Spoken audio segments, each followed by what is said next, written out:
Alright folks, here we are again. Let's take a second. We haven't run our results for this one yet. Let's just review what we've already done. We created a load on here. We set that load to 90 newtons, which is about 20 pounds. We added a fixed constraint on this side and a frictionless constraint on this side. Remember that as we load this bridge, kind of one side is going to be moving, the other side is going to be fixed. So let's just, or all we've really done is just model that here. We picked a winner and a loser on that one. We could have also used a pinned constraint here. It's kind of 6 on one, half as the other in the context of this test, right? So let's go ahead and run that.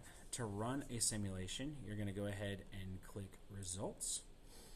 And it's going to pop up with a warning here that says these results have not been computed yet. Would you like to compute the results? And we can click Yes. And what's going to happen is it's going to pop up to this next one, and it's going to ask you if you want to spend a study credit. You'll say yes. If yours says 0, but it allows you to click Solve, do so. It will charge it to my account. Okay. So let me go ahead and hit OK here. And what will happen is it will go ahead and start running these results. And you can see that it's going to probably take, 3, 4, 5 minutes, something like that.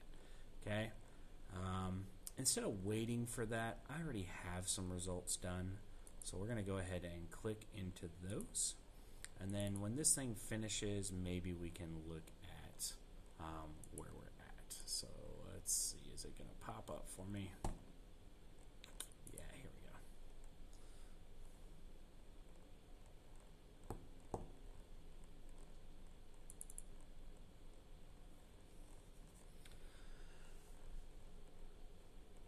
Alright, so what it comes back with is a report summary. It says that in the case of my bridge, my poor little bridge here, which does not look so very good, that the minimum safety factor is 0.384. That means that my bridge kind of really only held about 38%, or a little more than a third of what I loaded it to. It gives me a target for my safety factor. It says you probably want 2. Okay. That's fine. Anything that carries, people on it should probably have a or a little bit more than a safety factor of 1. Safety factor just means how much weight it can hold. A safety factor of 1 means it holds exactly the amount of weight you put on it. A safety factor of 2 means it holds twice as much. 0.38 means 38%, so forth, so on, right? It gives me some next steps in here. It says make sure that you're testing correctly. Check and make sure your mesh refinement is good. You don't need to worry about any of that. It says confirm your safety factor requirement. You don't really need to do that either. And then it says some other stuff, right? Some of these are useful, some are not so great.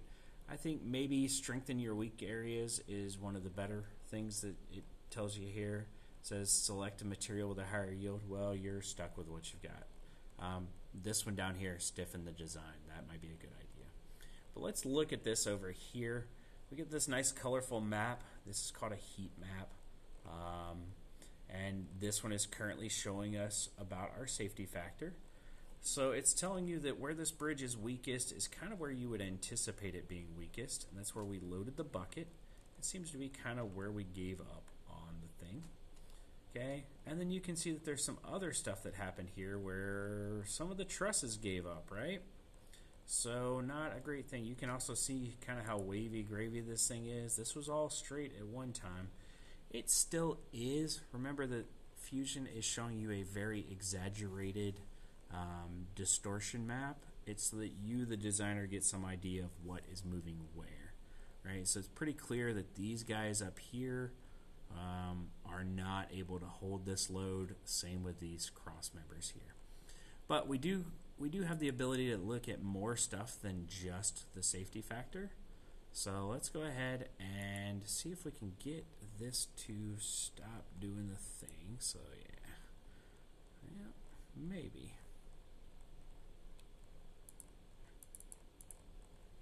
Well, I guess we are stuck with it.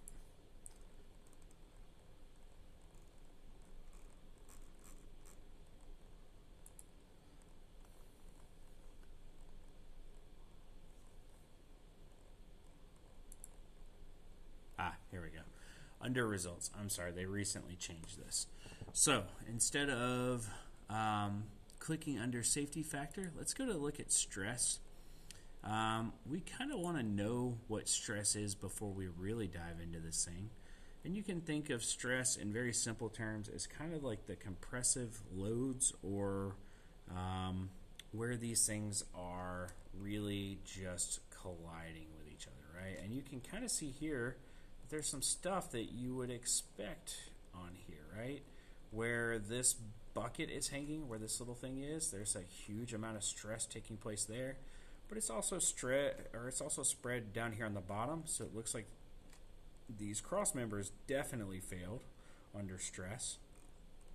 Okay, and then yeah, that looks like it's going to be one of the major areas. Oh, looks like up here in the corners of these little guys there were some issues, some stuff like that.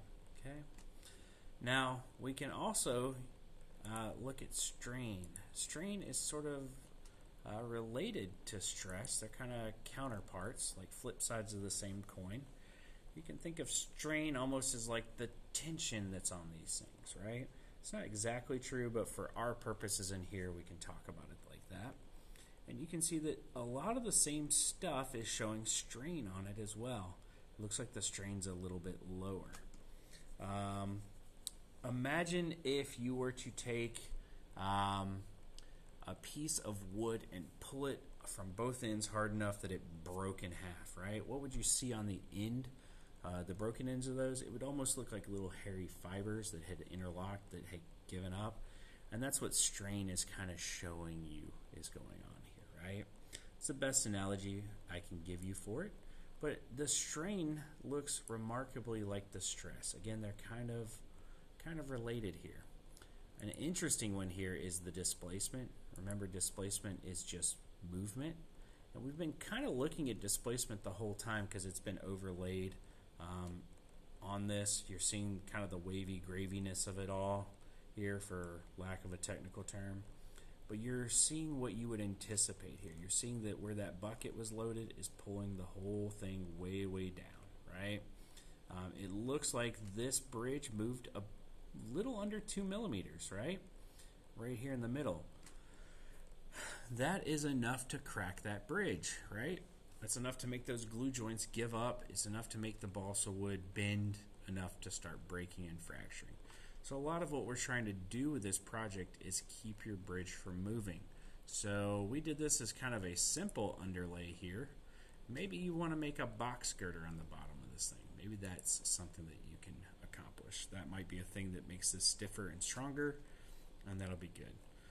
One other area we can look at here and get some usable data is reaction force. Now, reaction force is kind of exactly what you think it is, right?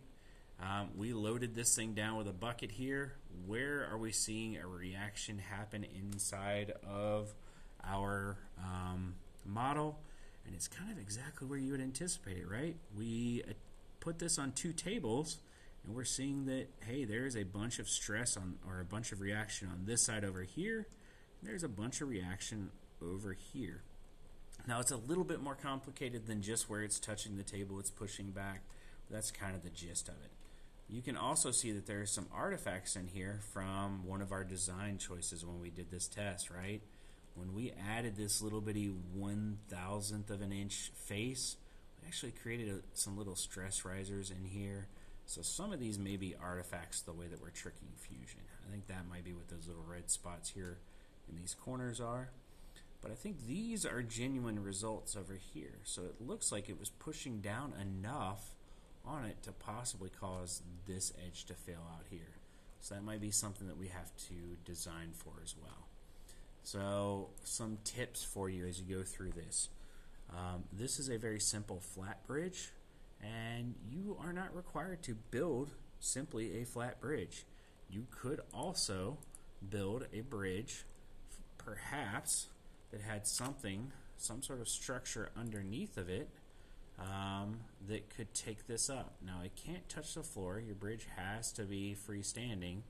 There is no reason why you can't have some other structure under here to help you take up those loads, to do the kind of things that you need to do.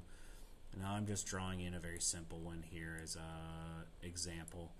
Don't take this as me saying this is what you have to do. Don't even take this necessarily as me saying that this is a particularly good idea. It might be a terrible idea, but you have the tools now to find out and investigate whether it's a terrible idea or a good idea. Alright, and that's what I hope you took from this, so good luck to you. You're free to ask me any questions as you see me. You're free to shoot me any sort of thing you want in the class emails. You're free to talk to Abby if she's subbing for you while you're doing this project, and she'll send me texts, things like that. Okay? Again, good luck, guys.